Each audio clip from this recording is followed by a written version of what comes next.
ठीक है, mode of nutrition के बारे में देख रहे थे। Mode of nutrition, so how the organism take their food inside and how they digest it. On that basis the mode of nutrition has been subdivided into different categories. One is autotrophic और दूसरा है heterotrophic.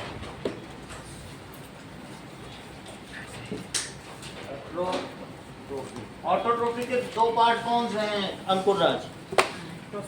हेटेरोट्रोपिक है autotrophic. Heterotrophic के तीन part कौन कौन से? Saprophytic, हाँ। होलोजोइक्स एंड पैरासाइटिक। सही है, दैट इज होलोजोइक। हाँ, होलोजोइक और सैप्रोफाइटिक और तीसरा पैरासाइटिक। जबकि ऑटोट्रोपिक के दो कौन कौन से हैं? एक है फोटोट्रोपिक और दूसरा कौन सा है? कीमोट्रोपिक। केमिकल की मदद से जो खाना बनाए, दोनों अपने आप ही खाना बनाते हैं, लेकिन एक केमिकल से बनाते हैं और एक सनलाइट से। So prepare their own food,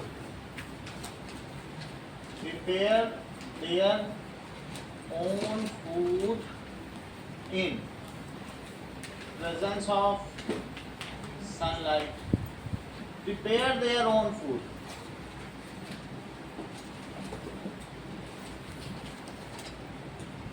With help of chemicals. ऐसा जो सी बेड में केल्प होते हैं, it is A category of plant.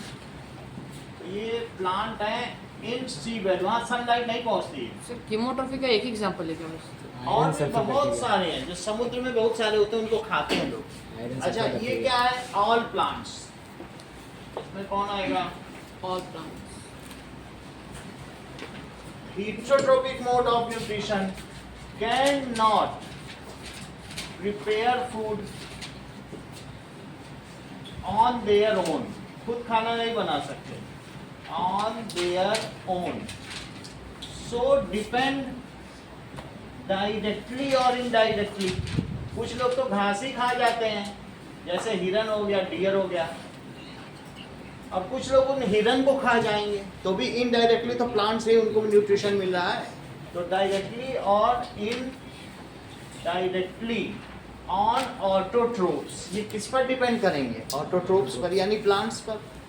On autotrophs mainly तो प्लांट्स पे ही डिपेंड करते हैं, तो ऑटोट्रोप्स की जहाँ बात आती है तो उसे प्लांट्स ही कह देते हैं। होलोजोइक क्या होते हैं? They take food inside and digest it, तो उसको कैसा कहेंगे? होलोजोइक। अंदर खाना लेने और डाइजेस्ट करें। उनके अंदर वेल प्लांट डाइजेस्टिव सिस्टम होता है। इट इज टेक फूड, खाना तो प्लांट से लेंगे, लेकिन take food inside and digest it. ऐसा जब they take nutrition, so these take nutrition from dead and decaying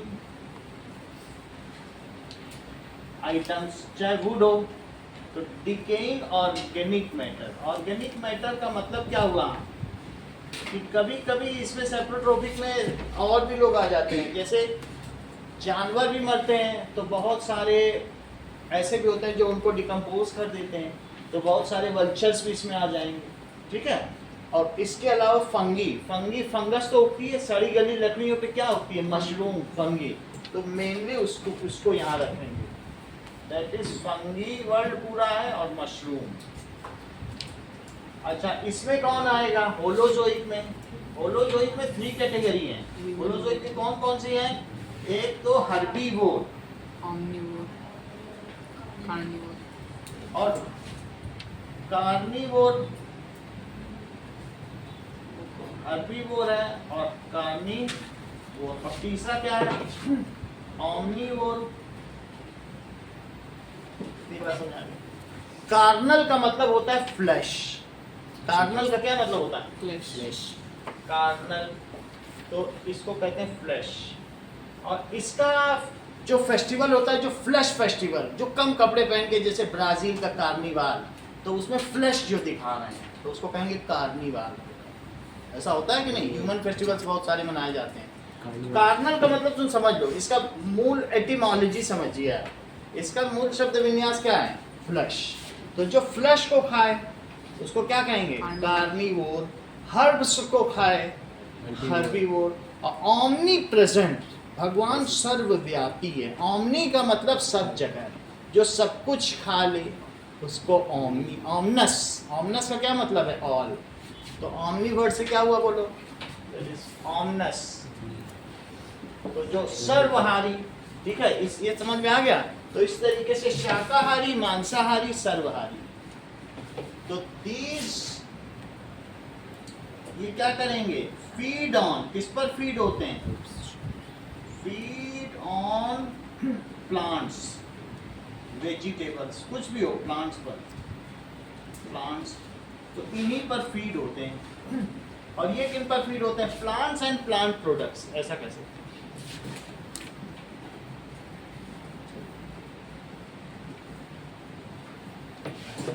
even vegetarian में आजकल डेयरी प्रोडक्ट भी आ गया है। जो मान लीजिए ऐसा कुछ होता है प्लांट से सीधा ना मिले, तो आप उनमें जो भी दूध ले रहा है तो उससे भी वेजिटेरियन है, तो आप डेयरी प्रोडक्ट्स भी लिखोगे तो वो इसी में आ जाएगा, प्लांट प्रोडक्ट्स या डेयरी प्रोडक्ट्स।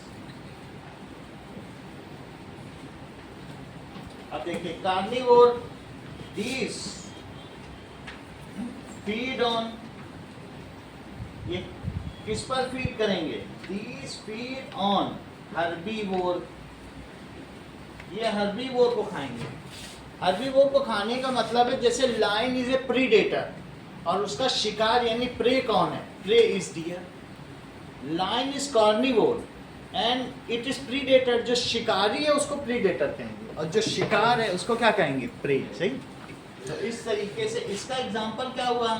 जैसे काऊ हो गया, डियर हो गया, ये सारी चीजें हो गई। और बहुत सारे, पूरा इंसेक्ट वर्ल्ड है।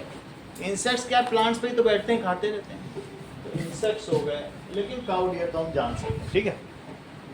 इसमें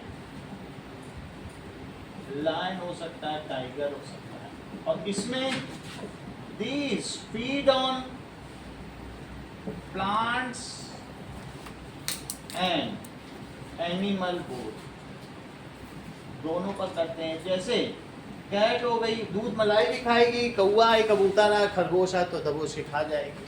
ऐसे कुत्ते भी हैं तो पीजन पकड़ पकड़ के खाते हैं, तो बहुत ऐसा होता है। तो डॉग भी दोनों काम करता है, ऐसा हो सकता है। और ह्यूमन एक ओमनीवोर है। ह्यूमन क्या करेगा? दोनों को खाए। पैरासाइटिक का क्या मतलब है? दीज लिव ऑन, ठीक है, दीज टेक न्यूट्रिशन। पहली बात तो लिव करते हैं on living being, either outside और इनसाइड। कभी कभी बरगद के पेड़ पर इस तरीके से तुम देखो कि कुछ ना कुछ कस्क्यूटा, अमर बेल लगी रहती कि नहीं, ऐसा हो जाता है। और बहुत सारी ऐसे बेल होती हैं जो आप देखोगे बड़े बड़े पेड़ों पे लगी रहती है, ठीक है। तो इट इज कस्क्यूटा, ये आउटसाइड से न्यूट्रिशन ले रही। हम लोगों के स्टमक में जो गट है, पूरा जो आहार नाल है ना, एलिमेंट्री कैनाल, उसके अंदर आपको टेप वॉर्म मिल जाएंगे, इंटेस्टाइन, और भी कई तरीके की, पूरी जो प्लेटी हेलमेंथी से ग्रुप है ये सब पेट से निकले हुए हैं, ठीक है। तो दैट इज फ्लैट वॉर्म्स, कई तरीके के हैं, तो हम लोग अभी देख लेंगे आगे चलने पे। तो जो भी हम लोग के पेट में भी बहुत सारे कीड़े होते हैं, सो वॉर्म्स होते हैं। Sometimes they live outside the living being or live inside, they take nutrition from them without killing them। उनको हार्म तो करते हैं लेकिन मारते नहीं, मार देंगे तो खुद मर जाएंगे, ठीक है। सो इस तरीके से these live inside या फिर outside body of living organism and take nutrition from them without killing them.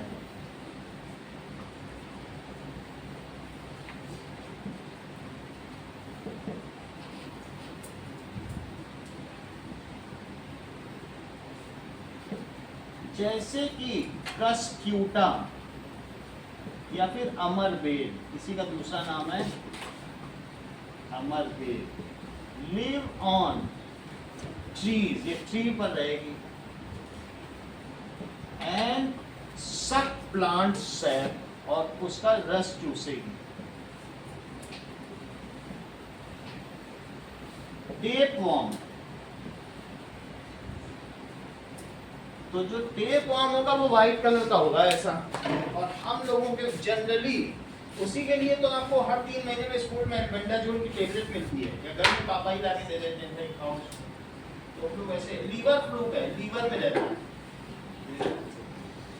तो ये टेप वॉर्म, ये हम लोग के स्मॉल इंटेस्टाइन में पाई जाए। कितना पतला है टेप जैसा ना, ये चीज है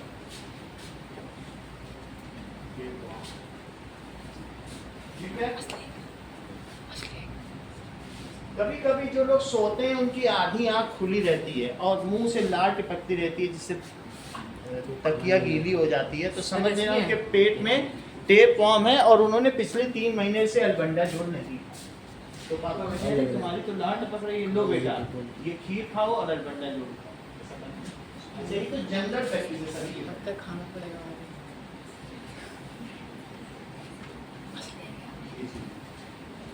अच्छा, ये तो टेप वॉर्म हो गया। इसके अलावा भी हम लोगों के लीवर में लीवर फ्लूक होता है, इट इज लीवर फ्लूक। तो ये लीवर को खाता रहता है अंदर से, उसमें से liver is a storage. Liver में मालूम है ग्लाइकोजन या जैसे स्टार्च होता है ना प्लांट में, तो हम लोग के लीवर में इमरजेंसी खाना रहता है, तो उसमें ये मजे से खाता रहता है। इसका नाम है लीवर फ्लूक। क्या नाम है? लीवर फ्लूक, क्योंकि हम लोग के लीवर में रहता है, ठीक है। तो दिस इज, तो ये सभी पैरासाइट है। ठीक है,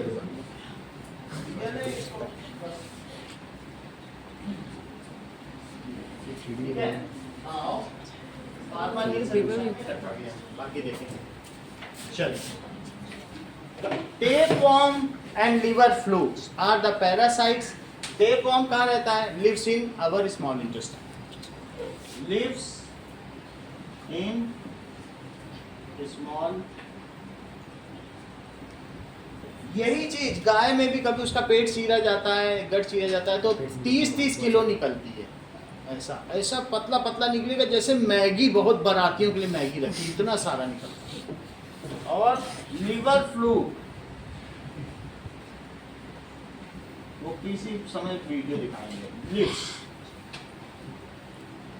इन लीवर, इस तरीके से हर्बीवोर है। कार्निवोर 2 तरीके के होते हैं, स्मॉल कार्निवोर भी होते हैं और टॉप कार्निवोर भी होते हैं। जैसे कि स्मॉल कार्निवोर और एक होगा टॉप कार्निवोर। जैसे स्नेक, स्नेक क्या खाता है? Feed on frog. फ्रॉग क्या है? एक हर्बीवोर है और स्नेक को मोर खा जाता है। सो पीकॉक क्या हुआ बोलो? Peacock feeds on snake. सही है, इतनी बात समझा कि टॉप पीकॉक को कौन खा जाता है? डीएससी वाले खा जाते हैं।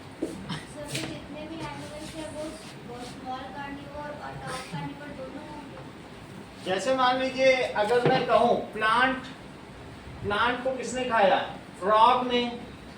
फ्रॉग को किसने खाया? स्नेक ने। स्नेक को किसने खाया? पीकॉक ने। तो प्लांट क्या हुआ? ऑटोट्रोफ। ये सब क्या हुआ बोलो? हेटेरोट्रोफ। हेटेरोट्रोफ में ये क्या हुआ? फ्रॉग। फ्रॉग क्या हुआ? देखिए हर्बीवोर हुआ। क्यों हर्बीवोर हुआ?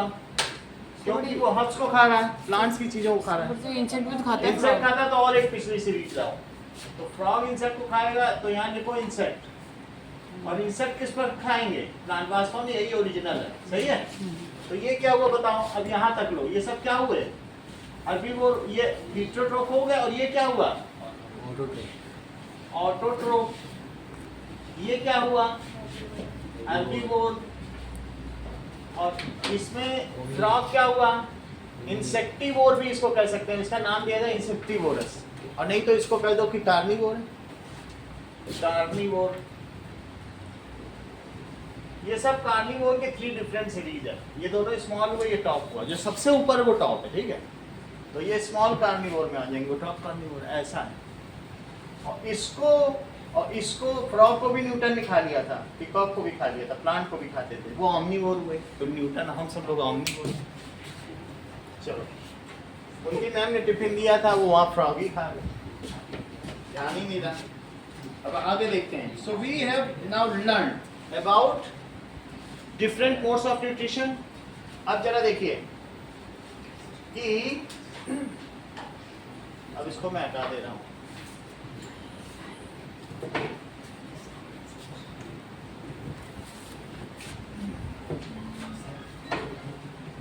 Now see, autotrophic mode of nutrition में कुछ बात और करेंगे कि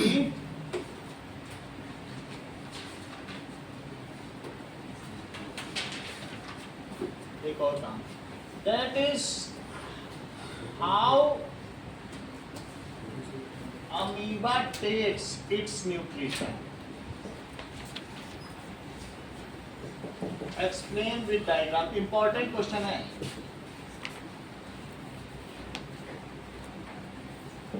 चलो, अमीबा कैसे न्यूट्रिशन लेता है? अमीबा, अभी अपने पिछली बार तुमको क्या बताया था? सर फॉस्फेट्स लेता है ना। हाँ, अमीबा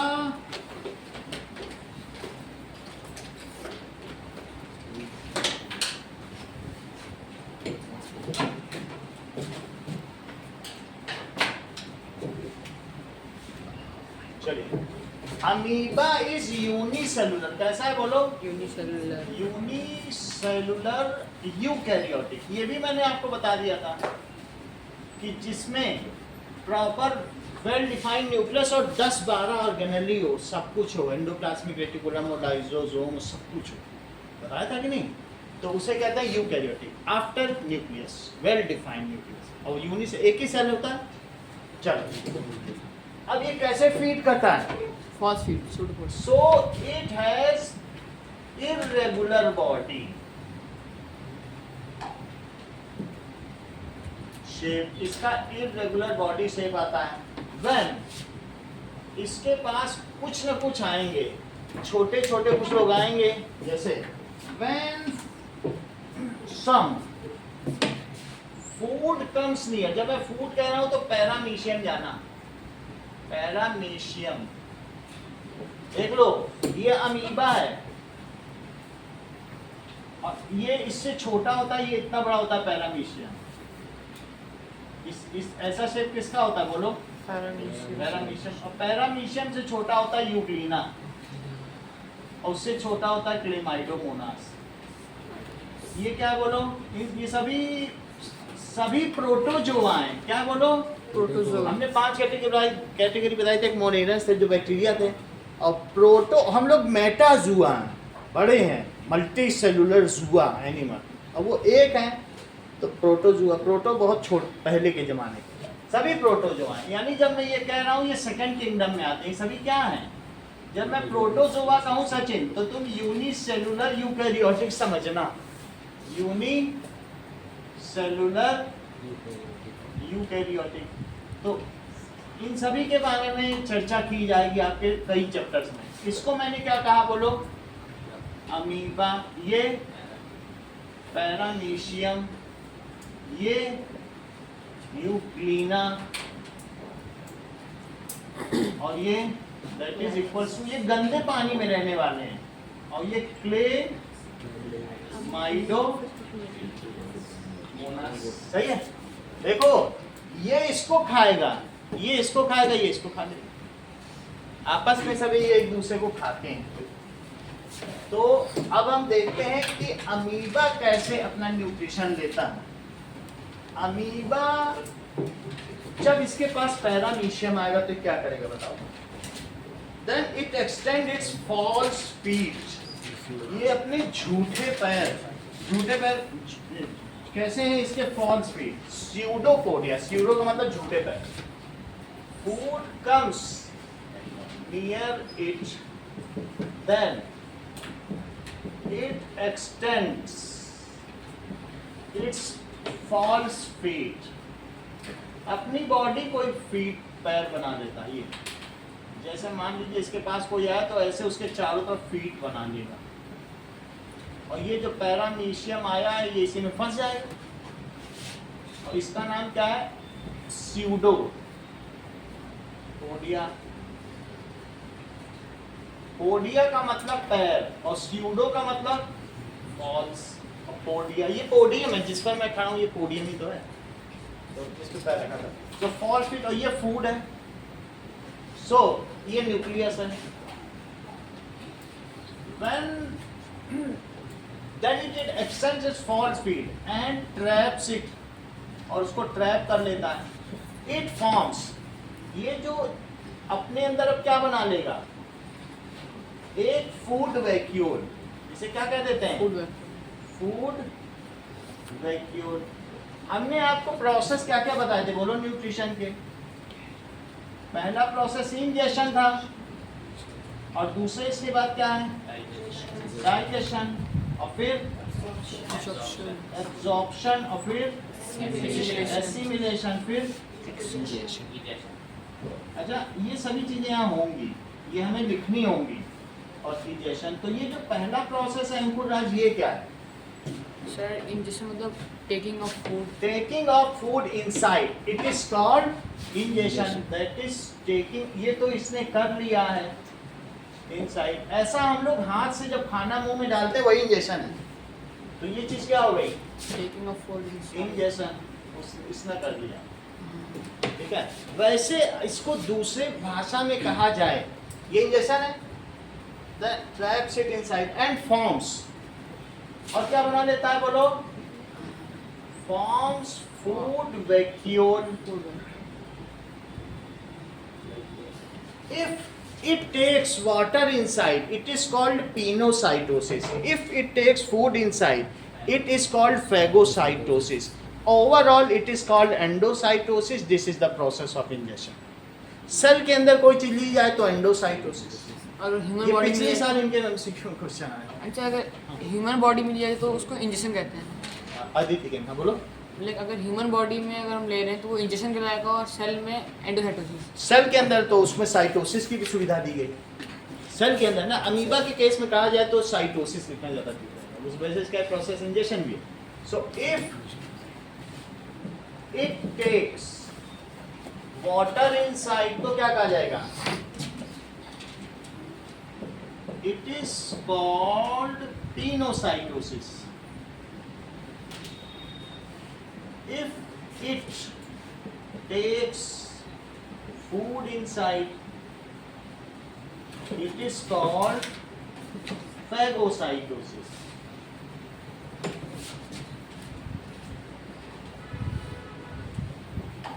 देखो साइटो का मतलब होता है सेल, साइटोन का क्या मतलब है? सेल। और कैरियन का क्या मतलब है सचिन? बोलो, अभी तो बताया था। अभी नहीं बताया था आपको? प्रोकैरियन, यूकैरियन, तो उसी तरीके से कैरियन और साइटोन समझो बारे में, उसी से तो सब चीजें हैं। अच्छा, तो इसे साइटोसिस कहा जाएगा। Overall it is called endocytosis. Cell के अंदर भी गया। In general it is called endocytosis। cytosis का है as food is taken in, so this is इसलिए ये ऑल्सो क्या कहा जाएगा, ऑल्सो इंजेशन। अच्छा, इसके अंदर एक लाइजोसोम भी है जिसमें बहुत स्ट्रॉन्ग एंजाइम्स हैं, हर एक सेल में होते हैं। तो इसके अंदर भी क्या होगा, लाइजोसोम। नाउ इट, जब इसने फूड वेहिकल बना दिया, now it releases its strong digestive enzymes. वैसे देखिए, मेरा कहने का मतलब है हमारी बॉडी में प्रोटीन है, हमारी बॉडी में क्या है, कार्बोहाइड्रेट, हमारी बॉडी में फैट भी है, और क्या है, विटामिन्स एंड मिनरल्स, ये सब हमारी बॉडी में है। अच्छा, ये जो चारों चीजें हमारी बॉडी में हैं, तो ये सभी चीजें हमारी बॉडी में, इनमें प्रोटीन 3 तरीके का होता है। कौन कौन सा होता है बोलो, एक स्ट्रक्चरल, एक कौन सा होगा, हार्मोनल, और एक कौन सा होगा, एंजाइमल। क्या तुमको अंकुर राज ये बात याद है कि ये जो सेल होती है, और सेल के अंदर एक न्यूक्लियस होता है और उसके चारों तरफ क्या होते हैं बोलो, smooth endoplasmic reticulum and endoplasmic reticulum होते हैं। इन ये क्या क्या बनाते हैं, ये क्या बनाता है बोलो, जिसमें मैंने RER बताया है, ये क्या बनाता है, और जो स्मूथ है वो क्या बना रहा है, बताओ। जो RER है वो प्रोटीन बनाता है, क्या बनाता है, प्रोटीन। और प्रोटीन, और ये क्या बनाता है बोलो, फैट। अच्छा, इन दोनों को गाल्जी ऑपरेटस यहाँ से ले जाके कहाँ पहुंचाता है, ये देखो, मेम्ब्रेन बनाता है। समझ में आ गया, ये जो मेम्ब्रेन बनी है, प्लाज्मा मेम्ब्रेन, ये किससे बनी बोलो, प्रोटीन और प्लस फैट से। और ये चीज यहाँ से लेता, देखो प्रोटीन लिया, सचिन ध्यान दो, प्रोटीन और फैट लिया, यहाँ से बना और उसको वहाँ पहुँचा दिया। इस प्रोसेस को क्या कहते हो, मेम्ब्रेन बायोजेनेसिस। सबने 9th में पढ़ रखा। मेम्ब्रेन बनी, और जेनेसिस का मतलब बनना, तो इस चीज को क्या बताया गया था, मेम्ब्रेन बायोजेनेसिस। तो अगर मैं कहता हूँ स्ट्रक्चरल प्रोटीन, तो जिसने सेल बनाया और सेल से बॉडी बन गई, तो ईंट से तो घर बनता है। बोलो, सेल बनने में किसकी जरूरत पड़ी, क्या प्रोटीन की नहीं पड़ी, फैट भी थोड़ा बहुत लगा हुआ। तो जिस प्रोटीन से हमारा पूरा स्ट्रक्चर खड़ा हो गया, जिस प्रोटीन से हमारी बॉडी बनती है, उस प्रोटीन को क्या कहते हैं, स्ट्रक्चरल प्रोटीन। स्ट्रक्चरल प्रोटीन 200 तरीके के होते हैं, 12th में आप अपने आप को 200 तरीके के प्रकार पढ़ लोगे। लेकिन अभी तो तुम सिर्फ इतना समझो, व्हाट इज प्रोटीन 3 तरीके के। एक जिससे बॉडी का सेल बना, तो स्ट्रक्चर बना कि नहीं बना, तो इसलिए दोस प्रोटीन विच गिव्स अस, क्यों कहा जाता है तुमसे कि दाल खाओ, दाल में प्रोटीन होता है, मैं प्रोटीन मेरा घर है सोयाबीन, क्यों कहा जाता है, क्यों, क्योंकि this gives structure. Hormonal protein क्या करेगा, हार्मोनल प्रोटीन आपको डायरेक्शनल ग्रोथ देगा। ये नहीं होगा कभी कि एक हाथ बड़ा हो जाए और एक छोटा, ऐसा होता है कभी। और किसी किसी के हाथ तो यहाँ तक आता है, घुटने तक, उनको कहते हैं अजान बाहु, आजान भुज सरचापधर संग्राम जित खर दूसरा, कहा जाता है कि नहीं भगवान राम को। तो जिसका होता है कहते हैं अरे तुम तो अजान बाहु निकले, कहा जाता है कि नहीं। तो जो लड़के को लड़का बनाता है, लड़की को लड़की बनाता है, और लड़की को प्रॉपर ग्रोथ देगा और लड़के को प्रॉपर ग्रोथ, ये हार्मोन का काम है। तो हमारी बॉडी को सिमेट्री दे, क्या दे, सिमेट्री दे। तो इसके लिए बहुत सारे हम लोग जानते हैं कि टेस्टोस्टेरोन है, एस्ट्रोजन है, प्रोजेस्टेरोन, ये सब हार्मोन्स ही तो हैं। सो दे गिव सच डायरेक्शन। और तुमको बात समझ में आई, स्ट्रक्चरल प्रोटीन तो समझ में आ गया, जो हमको स्ट्रक्चर दे, पूरी बॉडी को खड़ा करे, फिर हमको जेंडर बनाए, तो हार्मोन। हमारी बॉडी में जब हम खाना खाते हैं तो बहुत सारे एंजाइम्स है, वो खाने को जगह जगह पचाएंगे। आपको मालूम भी, थोड़ी देर में हम पढ़ने जा रहे हैं, लाइपेज, एमाइलेज, इसके अलावा पेप्सिन, ट्रिप्सिन, ये सब इसमें आ जाएंगे। इसमें कौन कौन आएगा बताओ, टेस्टोस्टेरोन, प्रोजेस्टेरोन, एस्ट्रोजन, और बहुत सारे प्रोटीन इसमें आ जाएंगे। तो it gives us structure, it gives structure to body. अच्छा, ये क्या करेगा बोलो, It gives directional growth and gender discrimination. Gender discrimination. जैसे कि 3 नाम बताओ हमको, राज कौन कौन से बताए? हाँ दीदी बताओ। तुम्हारा शॉर्ट टर्म मेमोरी पता नहीं, अभी थोड़ी देर पहले भी एक क्वेश्चन पूछा था, वो भी नहीं बताया। दैट इज एस्ट्रोजन, प्रोजेस्टेरोन, और क्या है तीसरा? That is testosterone. अब ये समझो, कोई बात नहीं, 4 तुम एंजाइमल बता दो। They help in digestion and various other activity. Enzymes protein kill भी करते हैं, बहुत सारे एंजाइम लाइसोसोम में स्ट्रॉन्ग एंजाइम में किल कर देते हैं पैथोजन को। लाइसोसोम एंजाइम से ही तो भरा है। सो दीस क्या करते हैं बोलो? किल पैथोजन। और दूसरा क्या करते हैं बताओ? किल पैथोजन एंड डाइजेस्ट फूड। सही, एंड डाइजेस्ट फूड। बहुत सारी हमारी बॉडी में ऐसी रिएक्शन भी हैं जो ये कराते हैं। ओके, तो इनमें 4 नाम बताओ। Trypsin, pepsin, lipase, amylase.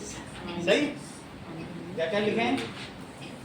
Trypsin की स्पेलिंग देख लेना, ठीक है, वाई कहीं लगेगा। पेप्सिन, यहाँ वाई लगेगा क्या? ट्रिप्सिन में वहाँ वाई लगाओ। और लाइपेज, और कौन सा है? एमाइलेज। 3 तरीके के प्रोटीन तुम्हें समझ आ गए। वास्तव में हम यहाँ बात कर रहे हैं कि इट इज इंजेक्शन। यहाँ तक बात हो गई ना, इसे क्या कहोगे? Injection. Now it releases strong enzymes, digestive enzyme. किस लिए फेंकता है बोलो? एंजाइम का क्या काम होता है? डाइजेस्ट करना। तो तुम्हें समझ में आएगा जब मैं एंजाइम की बात कर रहा हूँ तो प्रोटीन की बात कर रहा हूँ। प्रोटीन का ही तो एक टाइप है। इतनी बात तो तुम्हें समझ आ गई ना। Now it releases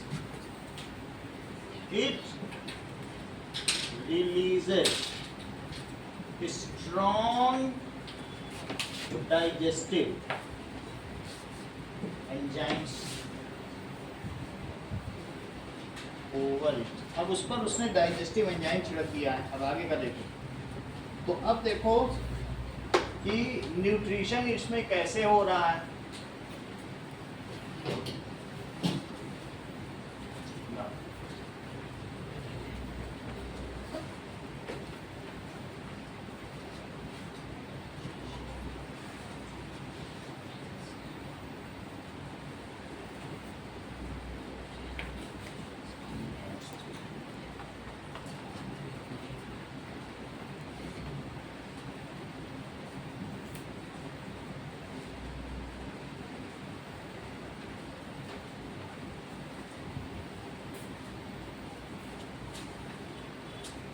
nutrition in amoeba.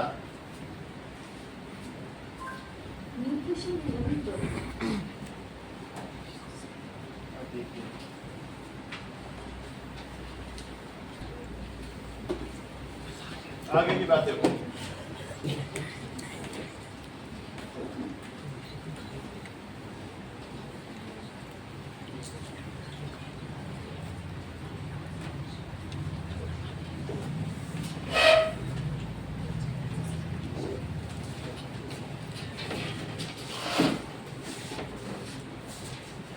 It releases strong digestive enzyme over it and digestive। और क्या कर देगा बोलो? इसको क्या कर देगा? खा देगा।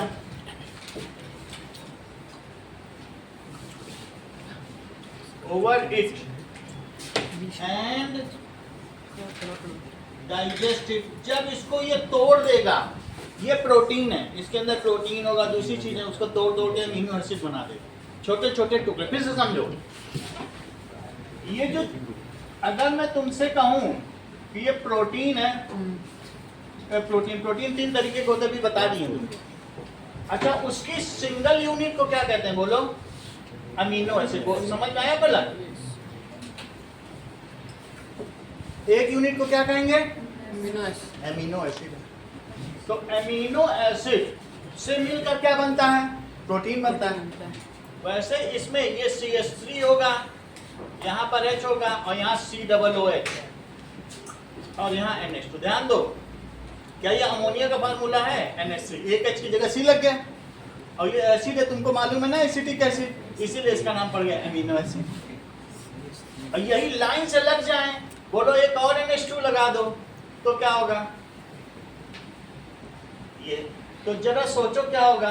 क्या NH2 को तुम ऐसे भी लिख सकते हो, ऐसे भी लिख सकते हो, क्या ऐसे भी लिख सकते हो? अब इसको ये इसके साथ अगर मिलके वाटर निकाल दें और ऐसे इधर भी निकालेगा तो लंबी कड़ी है यहाँ, उसका इसको कहते हैं पेप्टाइड बॉन्ड। क्या कहते हैं? Peptide bond. अगर 2 मिल जाए तो डाइपेप्टाइड, 10 मिल जाए तो ऑलिगोपेप्टाइड, पॉलीपेप्टाइड। तो अब जब हम ह्यूमन वाला पढ़ेंगे तो 2 प्रोटीन, 2 एमिनो एसिड मिले, 2 मोती की माला मिली तो डाइपेप्टाइड, 10 मिल गई पॉलीपेप्टाइड, 100 मिल गई तब प्रोटीन, 100 मिलेगा तब प्रोटीन की इसकी कैटेगरी बनेगी, तब ये जाके कुछ काम कर पाए। 2-10 में तो कर ही नहीं पाता, सही? तो ये जब तो ये अमीनो है, ये एसिड है, फिर अमीनो एसिड, तो 2 अमीनो एसिड मिलते हैं तो वाटर निकल जाता है। क्या निकल जाता है? वाटर। चेक करो, NH2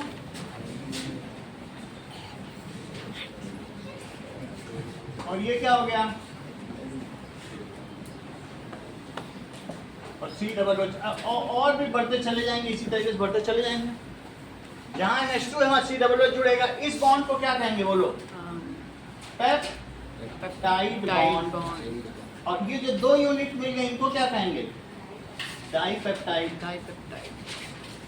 देखो इस चीज को, 2 amino acid condense to form dipeptide, 10 amino acid. Sir क्या लिखना है? हाँ? कौन सा लिखना है? 2 अमीनो एसिड मिल जाएं, इसको मैंने क्या कहा बोलो? देखो सचिन समझ जाते हैं कि सर ये अमीनो एसिड है, पहचान गए देखो तुरंत सिंगल व्हेन, क्योंकि लिखा था यहाँ अमीनो, अमोनिया और ये एसिड है, एसिटिक एसिड। तो अमीनो और एसिड से मिलकर जो चीज बने मॉलिक्यूल, उसे क्या कहेंगे? इसको जानना जरूरी है, चीजें समझने में तो रटने वाला हो जाएगा। ये अमीनो एसिड है, दैट इज NH2 CCH3H है, एक तरफ मिथाइल ग्रुप है, जो भी ग्रुप है आप समझ गए ना। तो हम एक तरफ अमोनिया है, एक तरफ एसिड।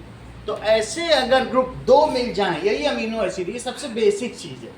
तो ऐसे मोतियों से मिलके, अमीनो एसिड से मिलके, देखो तुमने ये देखा वाटर निकल सकता है ना, इनमें वाटर निकल गया तो बॉन्ड बन गया।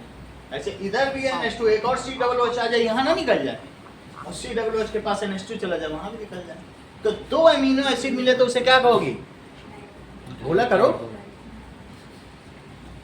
बोलती नहीं हो आप, बोलो। 10 मिले तो ठीक है, और 100 मिल जाए तो फंक्शनल प्रोटीन। चलो, तो 2 amino acid condense to form, देखो amino acids condense to form क्या बनाते हैं? डाइपेप्टाइड, क्योंकि पेप्टाइड बॉन्ड है। 10 amino acid, Ankur Raj, condense to form polypeptide. बहुत अच्छा जानते हो, पॉलीपेप्टाइड। 10, 8, 9 जो भी हो, मतलब 3 to 10, इतनी बात समझ आ गया। और 100 अमीनो एसिड कंडेंस हो जाए तो क्या होगा? Functional protein. फिर वो हमारे बॉडी में कुछ काम कर सकता है, फंक्शनल प्रोटीन। फिर तभी वो स्ट्रक्चर बनेगा और कुछ बनेगा। अच्छा, वो डाइजेस्ट कर दे रहा है, डाइजेस्ट जब इसने कर दिया तो इसको किसमें तोड़ दिया होगा बोलो? अब ये प्रोटीन इसका टूट गया, अब वो अमीनो एसिड बन गया। क्या बन गया? यानी अब फूड जब टूटता है तो प्रोटीन थोड़ी ना रहेगा, तोड़ डाला उस एंजाइम ने, अब उसको किसमें बदल दिया? सारे पेप्टाइड बॉन्ड तोड़ डाले, अमीनो एसिड बन गया। अब जब टूट गया तो डाइजेशन कंप्लीट हो गया, now it is to be absorbed in body. ये चीज क्या होगी? एक खाना टूट गया, it is to be absorbed. Whatever is not absorbed उसे क्या कहेंगे? Waste vacuole. यहाँ से एब्जॉर्ब हो गया, एब्जॉर्ब के बाद एक ही तो सेल है, एंड एसिमिलेटेड, उसको कहीं ट्रांसपोर्ट तो करना नहीं है, एंड डाइजेस्टेड। अगली लाइन बोलो सचिन, क्या लिखें? बोलिए, इससे आइडिया लगेगा कि क्या आप फॉलो कर रहे हो कि नहीं, जस्ट बोलो। ये सिर्फ इंटेलिजेंसी का चेक है, ज़्यादा आप इसे बड़ी चीज़ ना समझो। जस्ट अगली लाइन बताओ। हाँ बोलो। The food particles are broken into amino acids and fats, and after that they are absorbed by the. ये एब्जॉर्ब हो जाएंगे। नाउ डाइजेस्टेड फूड, जैसा कि सचिन ने बताया कि डाइजेस्टेड फूड का क्या होगा, is absorb in cell. Assimilation क्या कहते हो सचिन? तुम्ही ने बताया था लास्ट टाइम। हाँ बताओ, बोलो। सारे पार्ट्स में यूज करने ताकि यूटिलाइज कर हाँ, सको। Utilized for growth. तो इसमें क्या होगा, डाइजेस्टेड फूड डाइजेस्ट हो गया, एब्जॉर्ब हो गया। एब्जॉर्ब होने के बाद अगर वो बॉडी के लिए लाइफ प्रोसेस के लिए या ग्रोथ के लिए इस्तेमाल करे तो कह दो अरे एसिमिलेट हो गया। It becomes part and parcel of body. Absorb होना अलग बात है, हमने इंटेस्टाइन से ले लिया ब्लड ने, लेकिन जब सेल ले ले, हमारी बॉडी से इंटेस्टाइन ने ले लिया, अब ब्लड उसको लेके कहाँ चला, सेल के पास, सेल ने ले लिया तो कहते अरे ये तो बॉडी का हिस्सा बन गया। उसको कहते हैं एसिमिलेशन। हिंदी में समंजन कहते हैं, समंजन सबको मालूम है, इंग्लिश में सीखो एसिमिलेशन। बात समझ आई? तो जब ये हमारी सेल एब्जॉर्ब कर ले तो समझो बॉडी का हिस्सा बन गया, उससे तुम्हारा वजन 1 किलो बढ़ गया। Digested food is absorb in cell and assimilated. Cell उससे काम अब लेना शुरू कर देगी, लाइफ प्रोसेस। एंड क्या होगा, एसिमिलेशन। सेंटेंस पूरा करो Sneha Tiwari. What ever is not absorb, अब ये टूट गया और बहुत सारी चीजें डिग्रेड होने के बाद एसिमिलेट हो गया। जो नहीं एब्जॉर्ब हुआ, इसको लिखने की जरूरत नहीं है, उसको नहीं लिखना चाहिए, ठीक है। जो नहीं एब्जॉर्ब हुआ उसे क्या कहोगे, food vacuole, and it is throne outside. ये वेस्ट वैक्यूल है, इसे क्या कहेंगे, और उसको बाहर फेंक दिया जाता है। तो इट इज कॉल्ड, जो बाहर फेंकने की प्रक्रिया है उसे क्या कहेंगे, डिजेशन। सही है, देखो। And assimilated. सर एक बार एसिमिलेशन वापस समझा दोगे? एसिमिलेशन समझो, जैसे हमारी बॉडी में इंटेस्टाइन है, इंटेस्टाइन में फूड एब्जॉर्ब होता है, ये हमारी बॉडी की इंटेस्टाइन है। ऐसे ऐसे होती कि नहीं, तुम लोग जानते हो, ऐसे इंटेस्टाइन है। अच्छा, इंटेस्टाइन के ठीक पीछे, यहाँ पर पीछे में ब्लड सेल्स होती है, ब्लड की कैपिलरी, वो इंतजार करती है कि जैसे ही ये ब्लड सेल्स हैं, ध्यान दो, इसके अंदर बहुत काम हो रहा है इंटेस्टाइन के अंदर, पेप्सिन, ट्रिप्सिन, लाइपेज, एमाइलेज, न जाने क्या क्या है, फूड को तोड़ रहे हैं। ये प्रोटीन को तोड़कर अमीनो एसिड बना रहे हैं, तोड़ तोड़ के माल को किससे बदल रहे हैं, अमीनो एसिड में। और फैट को, फैट जानते हो, घी, फैट को फैटी एसिड और ग्लिसरॉल में तोड़ रहे हैं। प्रोटीन भी तोड़ा जा रहा है, और क्या तोड़ा जा रहा है, फैट को भी तोड़ा जा रहा है। तो जैसे फैट है तो किसमें तोड़ा जा रहा है, बोलो, फैटी एसिड, फैटी एसिड और प्लस ग्लाइसरॉल, ग्लिसरॉल। ये मैं बाद में बता देंगे, लेकिन तोड़ा तो जा रहा है, फैट भी तोड़ दिया, तो अभी फैट का काम नहीं है ना, तो प्रोटीन तोड़ दिया। तो जब ये तोड़ दिया गया तो इन सब चीजों को जिसमें टूटा है, ये यहाँ से ले जाएगा ब्लड और कहाँ पहुँचा देगा, बोलो, सेल के पास। वहाँ से सेल के बगल से निकलेगा, कहेगा हमसे ले लो, ये ब्लड की कैपिलरी है, ब्लड वेसल है, यहाँ से लेना एब्जॉर्प्शन है, और सेल जब इससे ले ले तो एसिमिलेशन। सेल फिर जब लेगा तभी तो सेल बॉडी के काम में लेगा। So when cell takes that material, when the absorbed food is utilized for life processes या ग्रोथ के लिए, लाइफ प्रोसेसेस में ग्रोथ भी आती है, किसी भी काम के लिए वो इस्तेमाल करें, देन इट इज कॉल्ड समंजन। तब उसे क्या कहेंगे, अभी तक तो हम अवशोषण की अवस्था में, वो तो निकल गया, वो अभी था, ठीक है। तो पहले अंतर्ग्रहण, फिर अवशोषण, अब समंजन की बात की जाए। एसिमिलेशन समझ में आ गया, when it is utilized by cell as and it becomes part and parcel of body, तब उसे क्या कहेंगे, एसिमिलेशन। बोलो, समझ आ गया? यहाँ हमने क्या लिखा, food is absorbed and assimilated. यहाँ तो कहीं जाना ही नहीं, यहीं से निकला, यहीं पे हो गया, सर दोनों काम हो गया। अब क्या होगा, whatever is not absorbed remains in the vacuole and that is called waste vacuole. जो नहीं एब्जॉर्ब हुआ उसको स्नेहा तिवारी क्या कहोगे, बोलो, वेस्ट वैक्यूल, और इसको क्या कर दिया जाएगा, now it is throne outside body, इसे कहाँ फेंक दिया जाएगा, थ्रोन आउटसाइड बॉडी। सही है। इस चीज को क्या कहेंगे, इजेशन। चलो, what ever is not absorbed remaining waste vacuole and thrown outside body, it is called digestion। तो जब न्यूट्रिशन और अमीबा तुमसे पूछा जाए, अमीबा किस तरीके के मोड को फॉलो करता है, हेट्रोट्रोपिक मोड ऑफ न्यूट्रिशन या ऑटोट्रोपिक? हेट्रोट्रोपिक। चेक करो, हेट्रोट्रोपिक के अंदर में अमीबा लिखा है, ऊपर की हेडिंग पढ़ो, ये नहीं लिखा। हेट्रोट्रोपिक।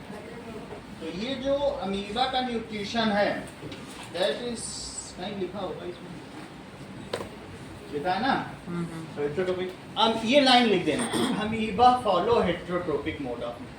खाना तो बना नहीं रहा, खा रहा है पैरामीशियम को बैठे बैठे। लिख लो इस चीज को, amoeba follow heterotrophic mode of nutrition. अब देखिए, क्वेश्चन पूछा गया है, how gaseous exchange and water exchange takes place in amoeba. Since your place with the digested food is absorbed and assimilation.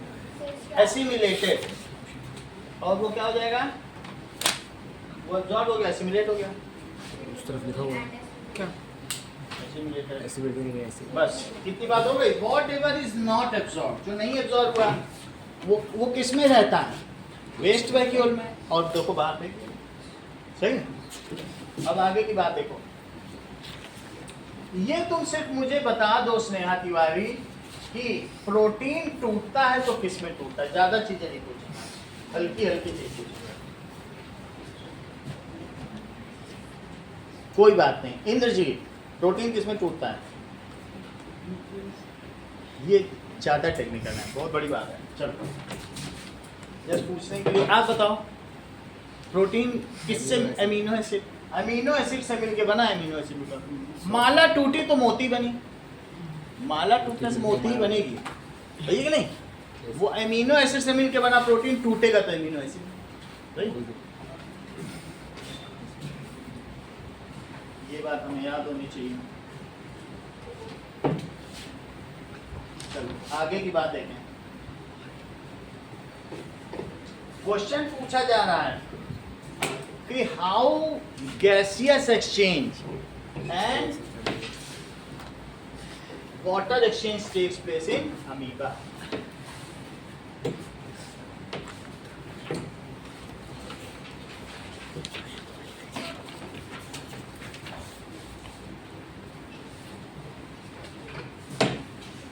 How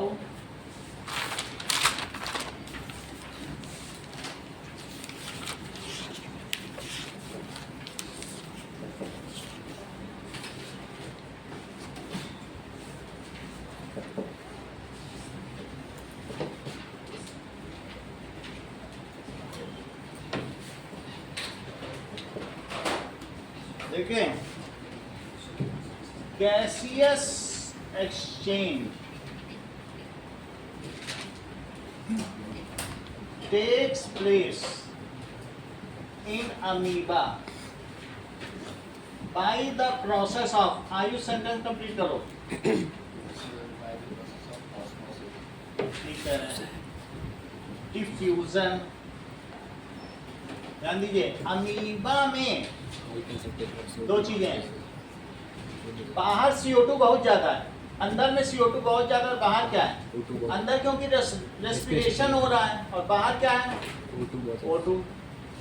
तो movement of gaseous particles from higher concentration, या particles from higher concentration to lower concentration on their own is called diffusion.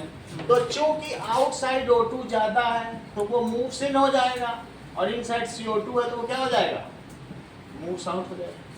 देखो movement of particles from higher concentration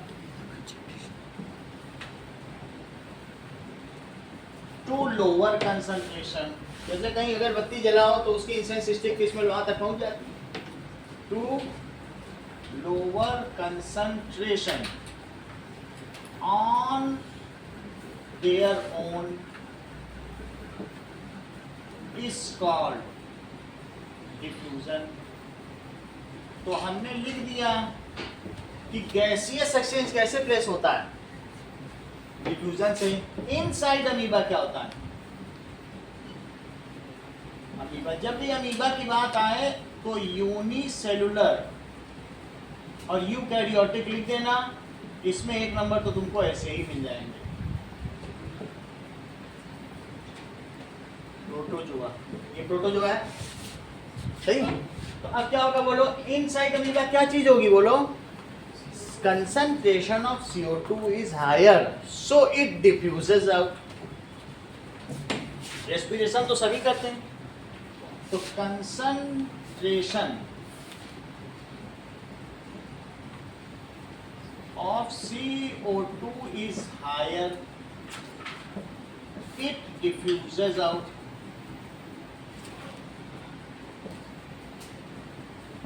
outside ये water में रहता है, तो outside क्या होगा अमीबा में।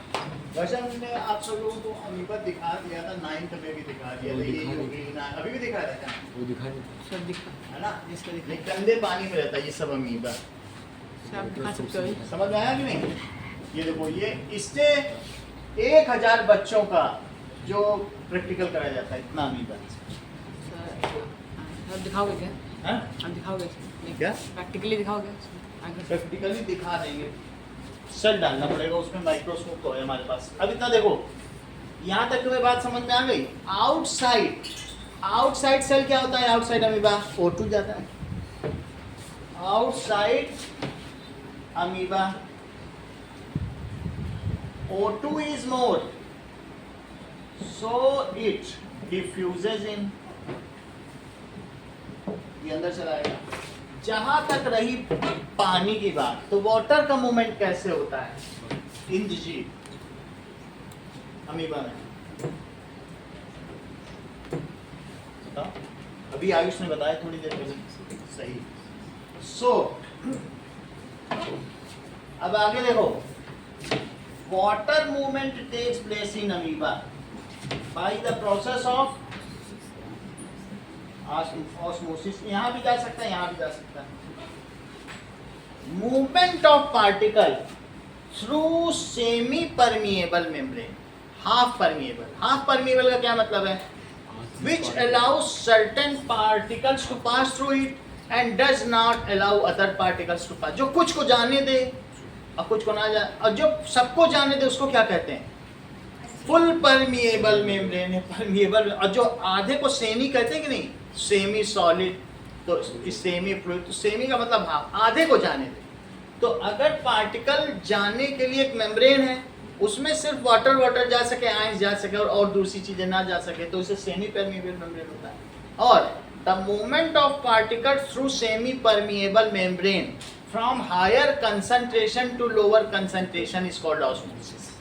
अगर परमिएबल के थ्रू जा रहा है तो ऑस्मोसिस है। और ऐसे ही मान लो, जैसे तुमको क्या लगता है, जैसे जेल में है, तो क्या जो जेल की दीवारें हैं वो मच्छरों को रोक पाएंगी क्या, मच्छर के लिए क्या जो उसकी सलाखें हैं उससे रुक जाएंगे, या तो सलाखें हैं इसके अंदर, वो उनके लिए तो फ्री है, लेकिन कुछ बड़ी बड़ी चीजें वो तो रुक ही सकती है।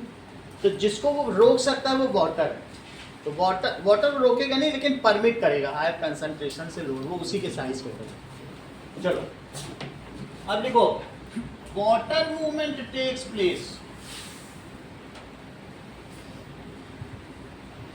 Place in amoeba by the process of, कौन सा प्रोसेस है, ऑस्मोसिस। ऑस्मोसिस, देख लो ऑस्मोसिस क्या है, is a kind of diffusion. वास्तव में ये एक परासारणिक विसरण का ही प्रकार है। ऑस्मोसिस क्या है, इट इज डिफ्यूजन है, लेकिन ये सेमी परमिएबल मेम्ब्रेन के थ्रू, सब कुछ वही है बट उस सेमी परमिएबल है। It is a kind of, बिल्कुल कह सकते हैं, it is a kind of diffusion, ठीक है। In this water moves, water कहां से कहां चलेगा बोलो, from higher concentration of water to lower concentration of water through semi permeable में।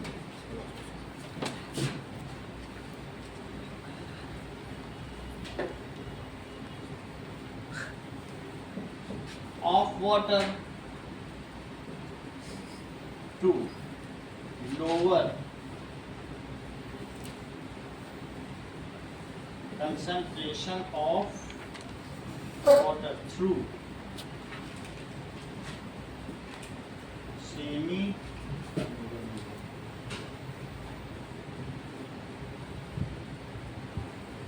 वास्तव में जब मैं कहता हूं वाटर मूवमेंट टेक्स प्लेस, तो तुम यहां लिख लो सचिन रेगुलेटेड। तुम्हारे स्कूल में तुमको कौन रेगुलेट करता है, चपरासी। जब बहुत बच्चे हो जाएंगे कहेगा जाओ छुट्टी, भागो भागो, कम होंगे आ जाओ आ जाओ। कौन रेगुलेट कर रहा है, जब बाहर ज़्यादा तो अंदर बुला ले, अंदर ज़्यादा तो बाहर बुला ले। उसी तरीके से जब अंदर पानी ज़्यादा हो जाएगा बाहर भेज देगा, अंदर बाहर। तो रेगुलेटेड वर्ड ज़्यादा अच्छा, टेक्स प्लेस न लिख, क्या लिख लो, तो वाटर मूवमेंट इज रेगुलेटेड, ये ज़्यादा अच्छा। अब तुम्हें बात समझ आ गई। इस क्वेश्चन को करने के बाद अब हम इंटेक्स्ट क्वेश्चन कर सकते हैं, जो हमारे चैप्टर के पहले इंटेक्स्ट क्वेश्चन है। जरा देखो तो पेज 95, पेज 95 का पहला क्वेश्चन क्या है, why is diffusion insufficient to meet oxygen requirement of multicellular,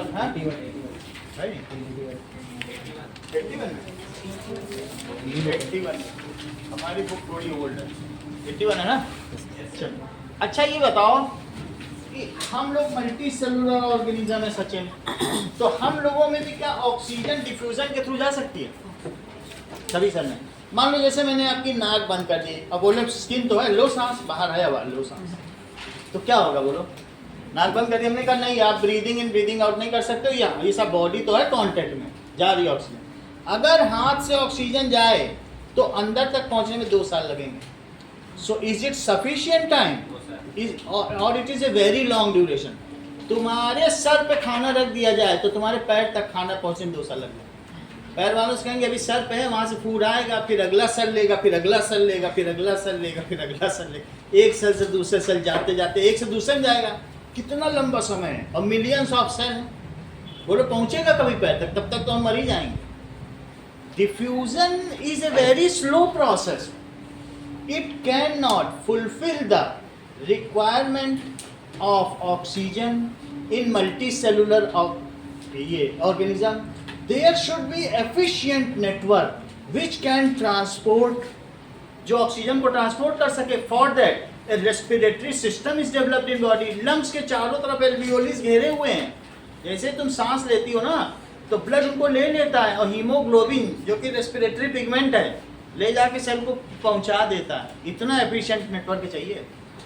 और तो और तुम्हारी पूरी बॉडी में 7000 लीटर ब्लड पंप कर देता है। हार्ट इतना अच्छा पंप है, इतनी अच्छी मोटर है, पूरे दिन में 24 घंटे 7000 litre.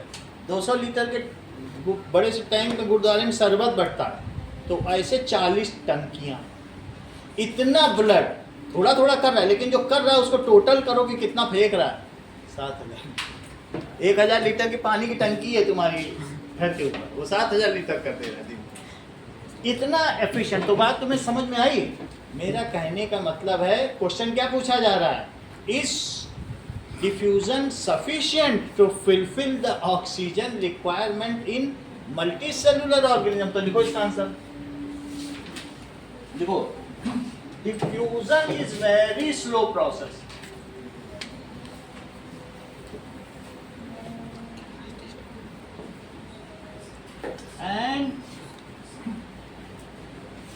all cells in multicellular organism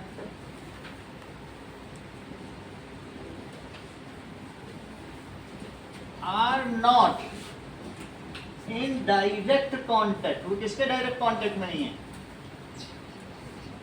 of in immediate environment. Immediate environment के कांटेक्ट में क्या अंदर की सेल है? अमीबा में तो सब पूरा पूरा बॉडी ही था of environment.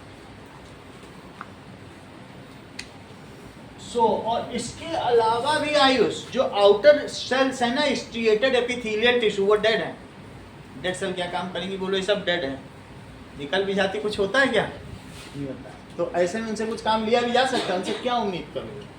So these are not in direct. So we need, हमें क्या चाहिए बताइए स्नेहा बिश्नोई?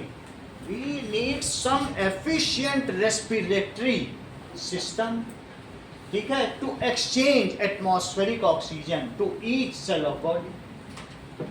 सो we need an efficient respiratory system to transport atmospheric O2 to each cell of body.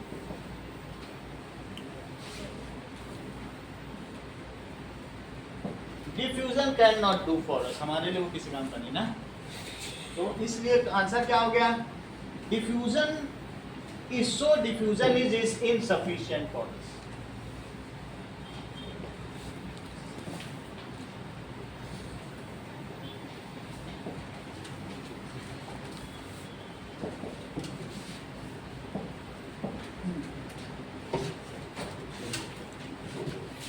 अब अगला सवाल देखो, What criteria do we use? ये question तुमको बताया जा चुका है। What criteria, सारे क्राइटेरिया लिख देना और लिख देना if a body grows, if it reproduces, पूरी डेफिनेशन के साथ लिखना। अलग अलग लिखोगे तो मानते नहीं है वहाँ, तो जैसे मैंने लिखाई थी पूरा लिखना होगा। एक एक लाइन की डेफिनेशन लिखाई थी, वो पूरा इसका आंसर। थर्ड क्वेश्चन देखिए, What are the outside raw material used by organism? ये समझो।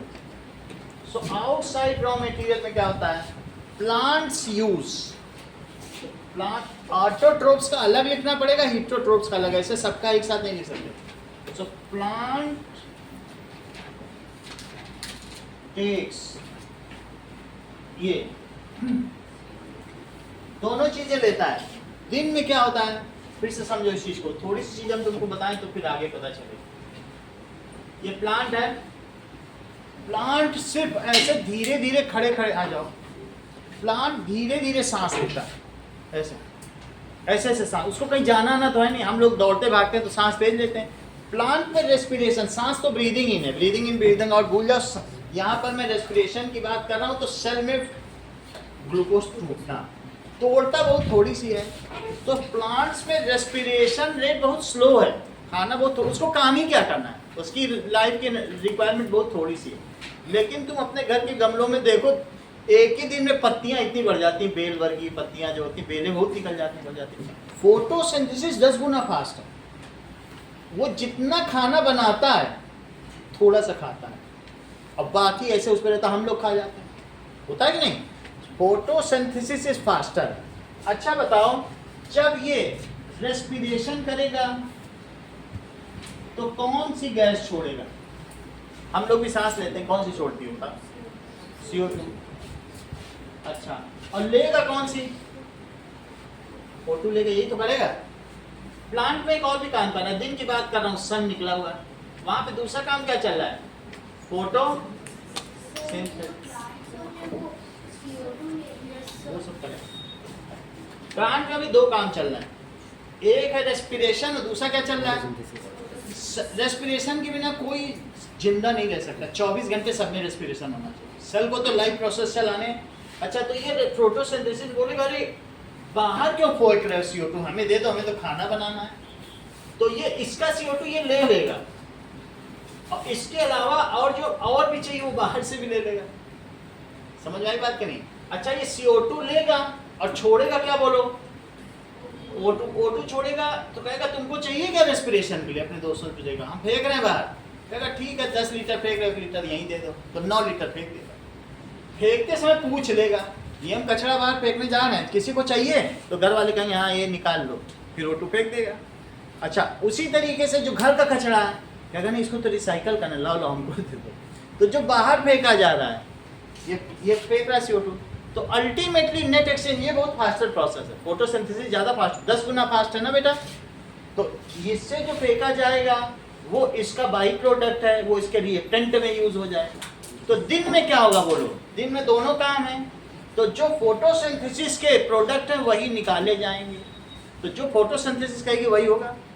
इसका सामान तो सर ये यूज कर ले रहा है। सो हम क्या कहेंगे कि प्लांट टेक, और रात में क्या होगा बोलो, जब ये रात हो गया प्लांट में तो क्या हुआ, रात में ये अब CO2 ही देगा और लेगा क्या O2, क्योंकि क्या होगा बोलो। तो हम ये अगर यहाँ लिख दें प्लांट टेक्स, क्या क्या दे रहा है बताओ, दोनों काम कर रहा है। सो प्लांट एक्सचेंज, वहां सिर्फ एक्सचेंज बोला जा रहा है, हम क्यों लिखें क्या ले रहा है क्या दे रहा है, पढ़ो सवाल, लेने देने की पूछ रहा है। That is used by organism, चलो इस चीज को लिखें, तो अब इस पर हम इसका पूरा आंसर लिखें। देखिए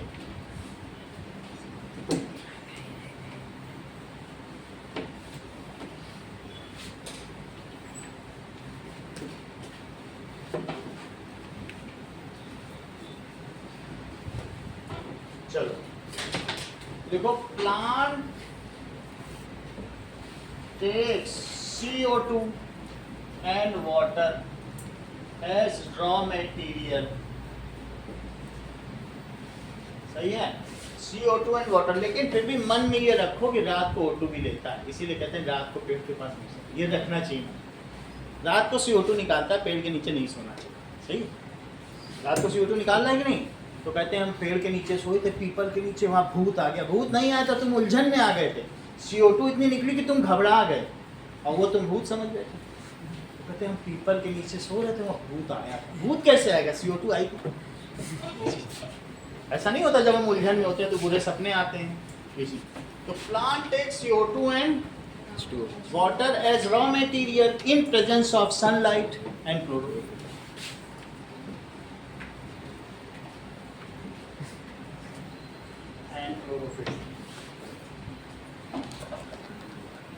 अब देख लो, प्लांट्स के साथ तुम ऑटोट्रोफ्स भी लिख सकते हो तो ज्यादा अच्छा लगेगा। हीटरोट्रोफ्स क्या लेंगे, तो डायरेक्टली और इनडायरेक्टली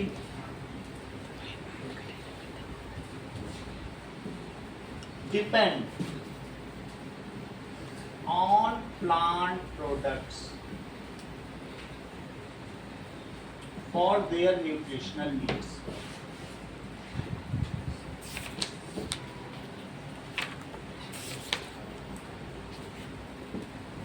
इतनी बात हो गई कि प्लांट्स क्या लेते हैं। अगला सवाल देखिए,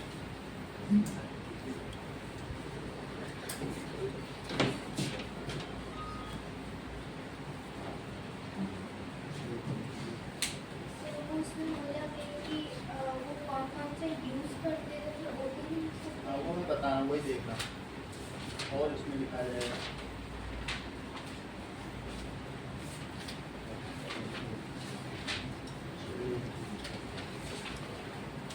Now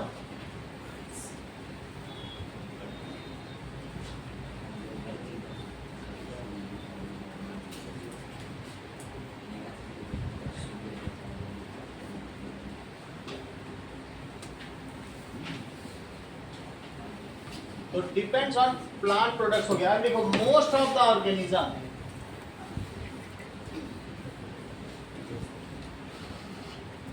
need O2 to break down food, ठीक है, या टेक्स इन, इसे क्या लिखोगे, takes in O2 to break down food for respiration. Depends.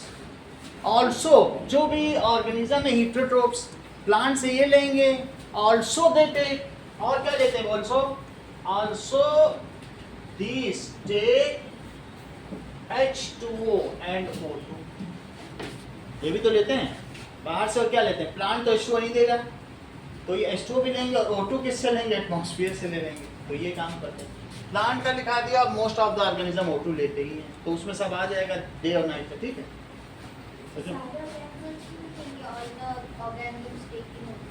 तो कुछ हमारे में एनारोबिक रेस्पिरेशन है ना, अभी हम रेस्पिरेशन पढ़ने जा रहे हैं, तो वो हम छोड़ दे रहे हैं उतना। वो हम क्यों सब चीज डिटेल 2 नंबर के सवाल में क्यों लिखें सारी चीज। ऐसे बैक्टीरिया है ना जो एनारोबिक है। अगला सवाल देखिए कि what process do you consider essential for maintaining life. तो सारे प्रोसेस लिख देना, जो न्यूट्रिशन है, रेस्पिरेशन है, एक्सक्रीशन है, ट्रांसपोर्टेशन है, रिप्रोडक्शन है, ग्रोथ है, ठीक है, कंट्रोल एंड कोऑर्डिनेशन है, that is respond to stimuli, 10 process है, पूरे लिख देना। रिप्रोडक्शन भी होगा, रिप्रोडक्शन लोग सभी है, रिप्रोडक्शन है किसी कोई कर रहा तो वही लिविंग है। ये नहीं कह दो कि रिप्रोड्यूस हो गया ये लिविंग है, तो लिविंग बीइंग करते हैं। लाइफ प्रोसेस पे ही सारे चैप्टर्स तुम्हारे बने, रिप्रोडक्शन भी तो एक चैप्टर है।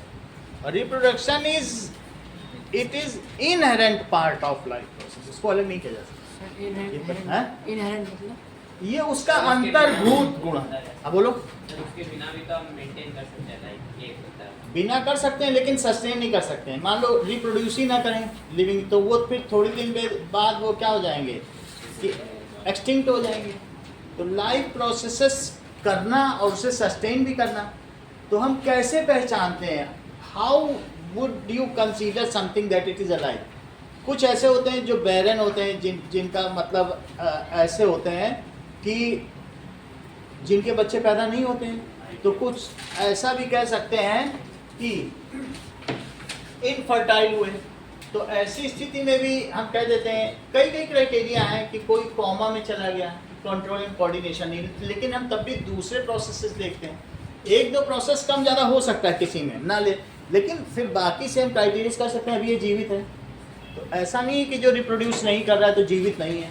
कुछ ऐसे कंट्रोल एंड कोऑर्डिनेट नहीं कर रहा है तो क्या जला ही देते हो, नहीं कर रहा है, आप उसको कुछ भी हैमर मारो कुछ कर ही नहीं रहा है, रिस्पॉन्ड ही नहीं कर रहा है। तो कभी किसी में 1-2 कम इधर उधर हो सकता है। However sustaining cooling on the life होता तो है, ऐसा होता है कि नहीं।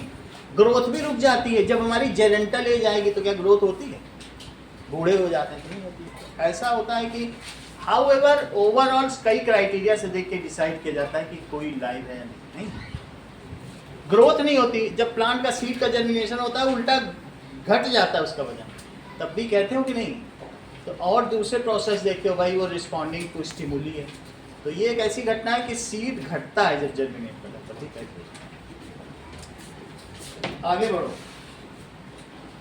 अगली बात है दैट इज,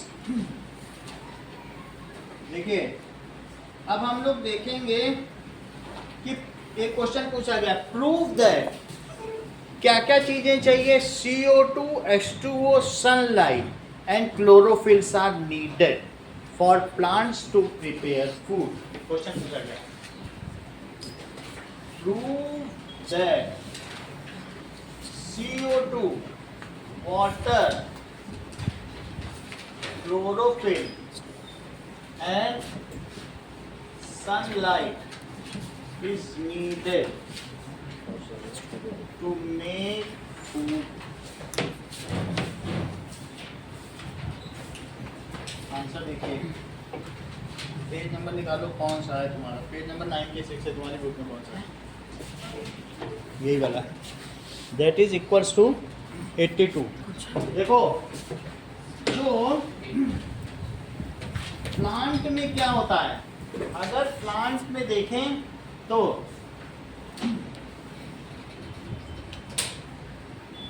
किसी भी लीफ में, इस लीफ को हमने ऐसे, ये ठीक है, ये मिड लीफ है, ये लीफ की मिड लीफ है, और फिर आगे भी जाएगी। ये देखो इस तरीके से होगा, दिस इज मिड लीफ, और ये पिटियोल है।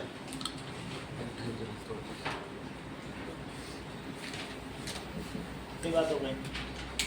अब जरा देखो कुछ चीज़ें, तो फिर आगे की बात की जाए।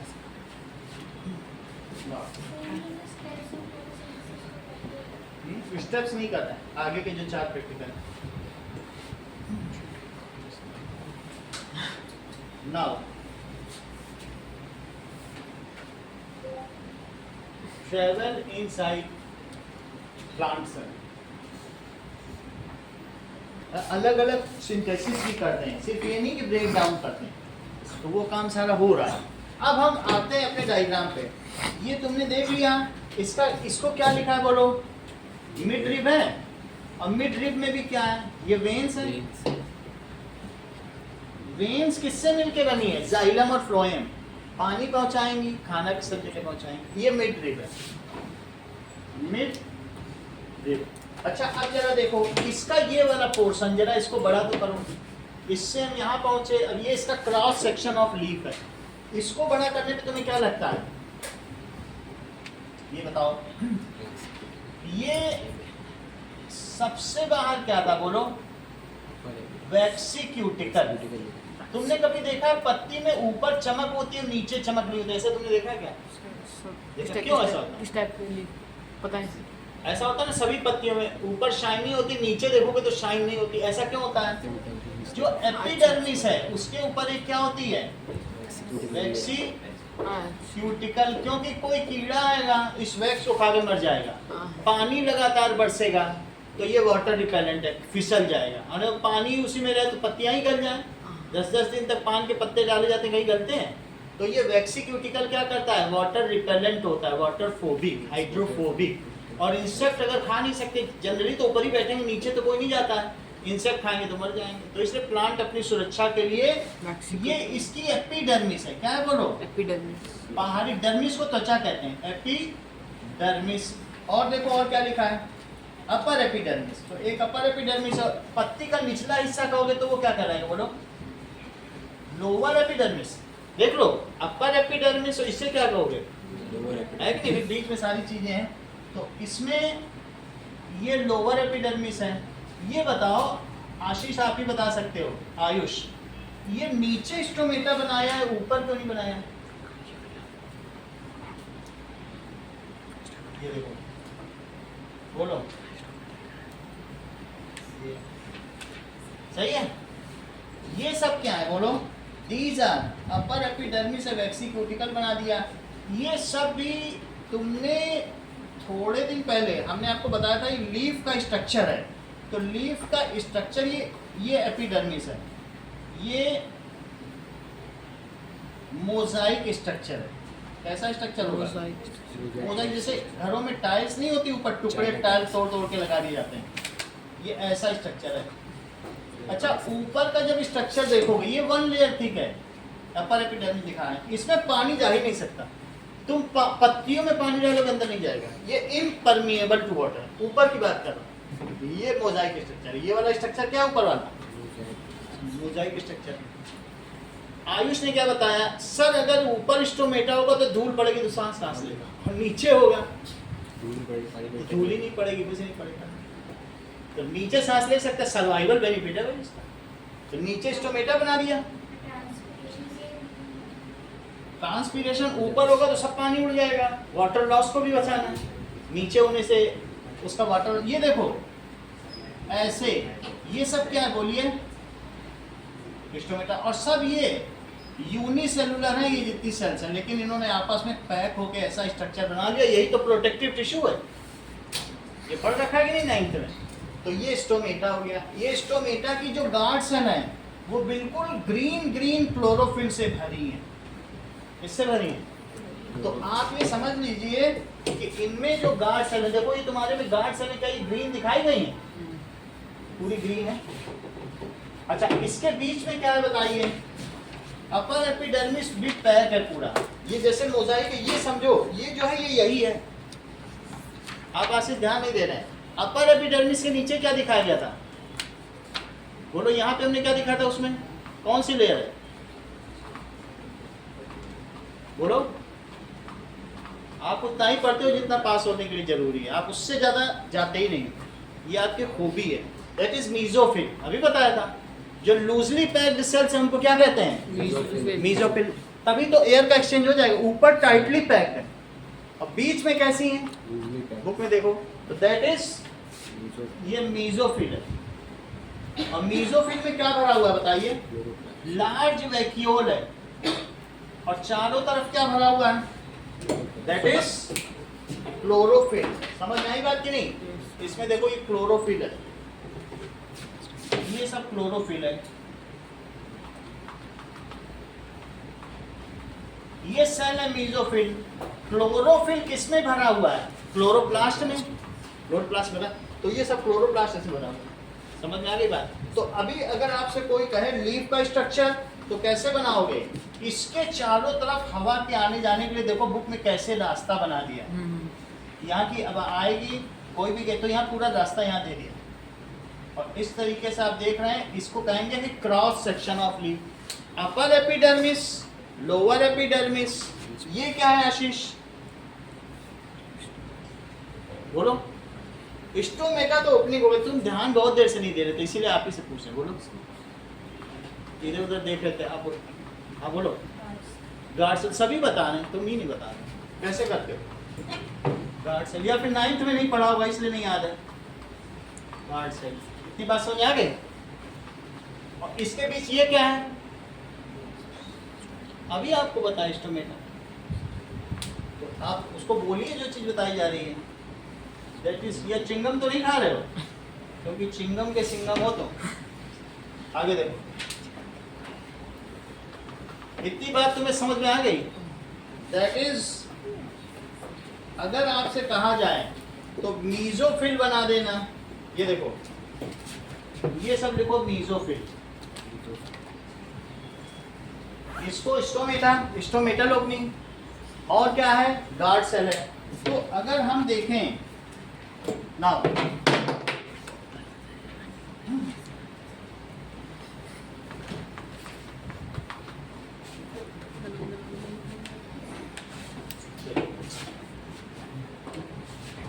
दिस इज क्लोज्ड स्टोमेटा, ये ओपन स्टोमेटा। ये कैसा है? Open stomata. This is guard cell. Guard cell में इसके चारों तरफ क्या होगा? ये मोजाइक स्ट्रक्चर, Structure. ऐसा स्ट्रक्चर होगा और जिसमें क्या होंगी?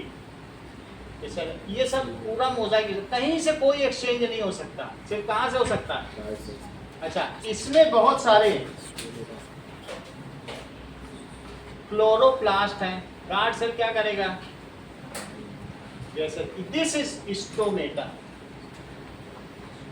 और क्लोज स्टोमेटा क्या होता है? ये closed स्टोमेटा। इसी तरीके से this is closed stomata. Stomata is for exchange of gases. रात को स्टोमेटा क्लोज हो जाएगा क्योंकि उसको कहीं से पानी लेना नहीं है। दिन में इवोपरेट करेगा, नीचे से सक्शन के थ्रू एयर ऊपर जाएगी, वाटर ऊपर जाएगी। और ये क्या है? Closed stomata. इतनी बात समझ में आ गई? इसके आगे अगली क्लास में करेंगे। सर कल भी साइंस क्लास है।